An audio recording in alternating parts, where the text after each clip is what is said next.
Hello everyone, this is Rakesh Kumar Acharya welcoming you to the biology Shiksha. तो दोस्तों, इस वीडियो में हम बात करने वाले हैं about the models of the plasma membrane and explain the structure of the plasma membrane. Different scientist gave their model.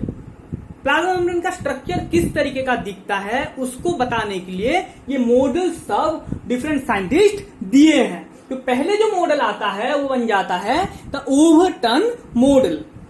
तो दोस्तों 1890 के आसपास ओवरटन ने अपना मॉडल रखा। तो according to the Overton, the plasma membrane is made up of the lipid. ये plasma membrane है, it is made up of the lipid and the lipid is composed of the lipid which is present in the plasma membrane is composed of the cholesterol and the lecithin. Cholesterol and lecithin से ये lipid बना होता है। And another thing he said that the outer surface of the plasma membrane is hydrophilic in nature, मतलब कि water loving in nature, and the inner surface is water hating or the hydrophobic surface। और उन्होंने ये भी बताया कि only the lipid soluble substances can pass the plasma membrane, water soluble substance cross नहीं कर सकते हैं। तो दोस्तों अभी आ जाता है इरविंग लैंग्विज मॉडल में, and this model is also known as the lipid monolayer model. In this model, Langmuir stated that the plasma membrane is made up of a monolayer, and the monolayer is of the phospholipid molecule. Phospholipid molecule के monolayer से plasma membrane बना होता है। And उन्होंने बताया कि जो phospholipid molecules होते हैं ये एम्फीपैथिक इन नेचर होते हैं। एम्फीपैथिक के नेचर मतलब क्या होता है कि उसका बोथ हाइड्रोफिलिक रीजन भी होता है और हाइड्रोफोबिक रीजन भी होता है। ये एक फॉस्फोलिपिड मॉलिक्यूल का छोटा सा स्ट्रक्चर है जिसमें हम देख सकते हैं कि इसका एक ग्लिसरॉल हेड है, ये गोल वाला जो है ये ग्लिसरॉल हेड है, एंड 2 फैटी एसिड चेन है, and the glycerol head is attached to a phosphate group, and this glycerol head is hydrophilic in nature, and the fatty acid in contrast fatty acid chain is hydrophobic in nature। तो इसका दो reasons होते हैं, hydrophilic reason भी होता है, hydrophobic reason भी होता है। So these are the amphipathic molecules, phospholipid molecules, and this phospholipid molecule form a monolayer to form the plasma membrane, and it is according to the Langmuir. ठीक है, लैंग्विड के according ये है लैंग्विड मॉडल जो है, इरविंग लैंग्विज मॉडल जो है, इसके अकॉर्डिंग मोनोलेयर से प्लाज्मा मेम्ब्रेन बना हुआ है। एंड उन्होंने ये भी बताया कि the outer side of the plasma membrane is hydrophilic in nature where the inner side is hydrophobic in nature. तो जब हम देखें कि एक वाटर सॉल्युबल सब्सटेंस इस तरीके से यहाँ पर दिखाता हूं मैं कि जो वाटर सॉल्युबल सब्सटेंस आता है तो ये जो हाइड्रोफिलिक है, हाइड्रोफिलिक रीजन जो है इसको तो पास करके जा सकता है, लेकिन ये इस तक नहीं आ सकता क्योंकि ये हाइड्रोफोबिक रीजन बन जाता है। हाइड्रोफोबिक टेल जो है ये हाइड्रोफोबिक रीजन बन जाता है। So water soluble substances can not reach this. So according to this model, lipid soluble substance can pass the membrane, whereas the water soluble substances cannot pass the membrane। ये जो है water soluble substances है, ठीक है, ये पास नहीं कर सकते हैं। only the fat soluble substance या फिर the lipid soluble substance can pass the membrane। तो ये बताया इरविंग लैंग्विड ने। तो अभी आ जाते हैं गोटर एंड ग्रेंडल्स मॉडल में। इन द ईयर 1925 क्या हुआ कि जो दो साइंटिस्ट थे ये ऑब्जर्व कर रहे थे इरिथ्रोसाइट को, आरबीसी को ऑब्जर्व कर रहे थे। At that time they found that the plasma membrane is made up of the phospholipid bilayer. लेकिन इसका जो पहला वाला मॉडल था, लैंग्विज मॉडल जो था, उसमें लैंग्विज बताए थे कि ये मोनोलेयर से बना है, एक ही लेयर से बना है, फॉस्फोलिपिड मॉलिक्यूल का एक ही लेयर से बना है। लेकिन Gorter and Grendel for the first time said that the phospholipid bilayer forms the plasma membrane. तो ये बन जाता है the foundation model for all the lipid bilayer models. मतलब कि जो फ्यूचर में जो भी मॉडल आए 1925 के बाद सैंडविच मॉडल आ गया, यूनिट मेम्ब्रेन मॉडल आ गया, फ्लूइड मोजाइक मॉडल आ गया, जो भी आगे जाकर के लिपिड बाइलेयर मॉडल्स आ गए, उनका फाउंडेशन बन करके रह गया ये Gorter and Grendel's model. So the Gorter and Grendel's are known as the foundation fathers for the plasma membrane models. ठीक है, इसको हम इन दोनों को हम फाउंडेशन फादर करके जानते हैं।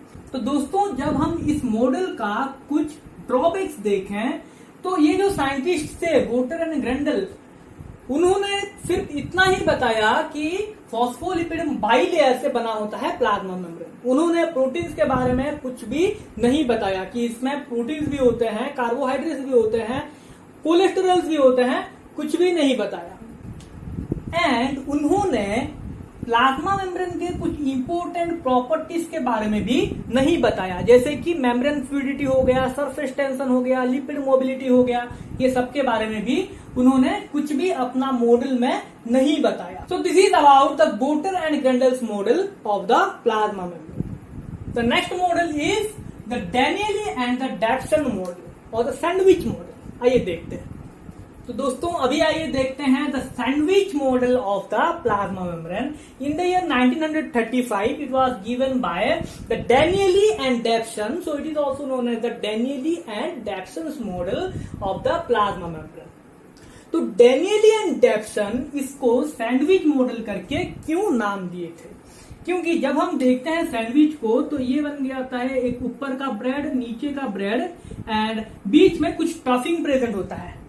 नीचे ब्रेड है, ऊपर ब्रेड है, बीच में कुछ टफिंग हो सकता है, आलू का हो सकता है, चीज का हो सकता है, पनीर का हो सकता है, तो कुछ टफिंग प्रेजेंट होता है। तो according to the Danielli and Davson, the plasma membrane also looks like this. ऊपर जो लेयर होता है इट इज प्रोटीन, नीचे जो लेयर होता है it is also protein layer and बीच में जो बाई लेयर होता है वो हो जाता है फॉस्फोलिपिड का layer. So according to Danielli and Davson, the plasma membrane is like a sandwich of protein lipid protein sandwich। किस तरीके का होता है? पहला आ जाता है प्रोटीन वाला लेयर, उसके नीचे आ जाता है फॉस्फोलिपिड वाला लेयर एंड उसके नीचे आ जाता है प्रोटीन वाला लेयर। तो ऊपर प्रोटीन है, नीचे प्रोटीन है, बीच में है फॉस्फोलिपिड का बाई लेयर। तो इस मॉडल को समझाने के लिए डैनियली एंड डैप्सन कुछ पॉइंट्स दिए थे and the first point was the plasma membrane is made up of the proteins as well as the phospholipid molecules. जब हम देखे थे गोटर एंड ग्रेंडल मॉडल को, उसमें उन्होंने प्रोटीन के नाम ही नहीं लिए थे, लेकिन सैंडविच मॉडल में Daniel and Davson said that it is made up of the proteins and the phospholipid molecules. Proteins are the alpha globular protein. उन्होंने बताया कि proteins are the alpha globular protein and they are arranged on the both side of the phospholipid bilayer. And उन्होंने ये भी बताया कि जो phospholipid molecules हैं these are amphipathic in nature. इसका दो रीजन्स होते हैं, एक हो गया ग्लिसरॉल हेड में हाइड्रोफिलिक रीजन हो गया, फैटी एसिड टेल में हाइड्रोफोबिक रीजन प्रेजेंट होता है। मतलब कि इसमें दो रीजन प्रेजेंट होते हैं and these phospholipid molecules are arranged in such a way that their tail faces each other and the head remains away from the each other. They added another thing and that is the van der Waals force. According to them, the van der Waals force is present between the two layers.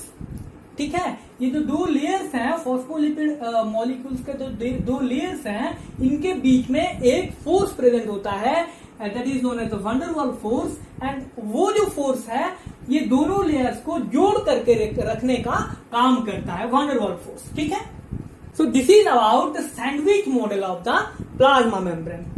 So the next model is the Robertson's model of the plasma membrane and इस model को हम unit membrane model के नाम पर भी जानते हैं। तो दोस्तों, सैंडविच मॉडल में डैनियल एंड डैप्सन जो भी पॉइंट्स बताए थे, जो भी कैरेक्टरिस्टिक्स बताए थे प्लाज्मा मेम्ब्रेन के बारे में, वो सारे पॉइंट्स रॉबर्टसन में भी बताया। लेकिन इनका कुछ डिफरेंसेस जब हम देखें तो रॉबर्टसन मॉडल में रॉबर्टसन ने बताया कि जो प्रोटीन्स हैं ये अल्फा ग्लोब्यूलर प्रोटीन ना हो करके बीटा फाइब्रस प्रोटीन होते हैं। ये क्या होते हैं? बीटा फाइब्रस प्रोटीन होते हैं, थ्रेड लाइक होते हैं, अल्फा ग्लोब्यूलर नहीं होते हैं। ये प्रोटीन्स मैं यहाँ पर बनाया हूँ दिखाने के लिए आपको कि ये बीटा फाइब्रस प्रोटीन होते हैं अकॉर्डिंग टू रॉबर्टसन, ठीक है। एंड उन्होंने एक और चीज भी बताया कि जो थिकनेस है प्लाज्मा मेम्ब्रेन का, जो थिकनेस है, this thickness is about 6 to 8 nanometer. इसका जो थिकनेस होता है कुछ 6 to 8 नैनोमीटर का होता है।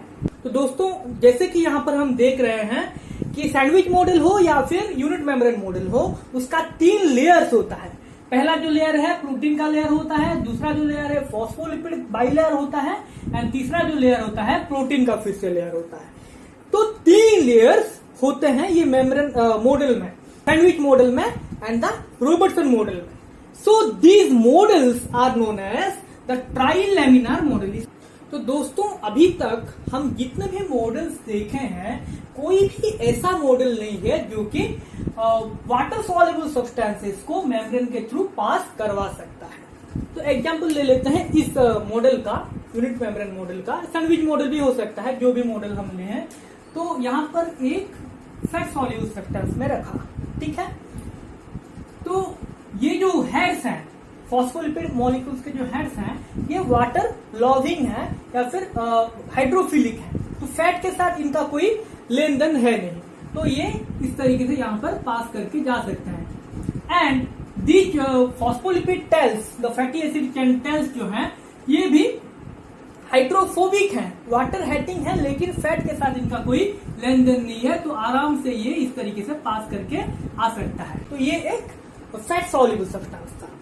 जब हम एक वाटर सॉल्युबल सब्सटेंस को यहाँ पर रखे हैं इस तरीके से, ये एक वाटर सॉल्युबल सब्सटेंस है, and it is the phospholipid heads are the hydrophilic regions. तो यहाँ पर आ सकता है, इस रीजन तक वाटर सॉल्युबल सब्सटेंस आ सकता है। लेकिन जब हम इसके टेल्स को देखें तो ये हाइड्रोफोबिक है, वाटर हेटिंग है, तो इससे और आगे ये नहीं जा सकता। तो यहाँ पर हम कंक्लूड कर सकते हैं कि प्लाज्मा मेम्ब्रेन को सिर्फ और सिर्फ फैट सॉल्युबल या फिर लिपिड सॉल्युबल सब्सटेंस पास कर सकते हैं, वाटर सॉल्युबल सब्सटेंस पास नहीं कर सकते हैं। लेकिन ऐसा नहीं है, both lipid soluble as well as water soluble substance can pass the plasma membrane, ठीक है।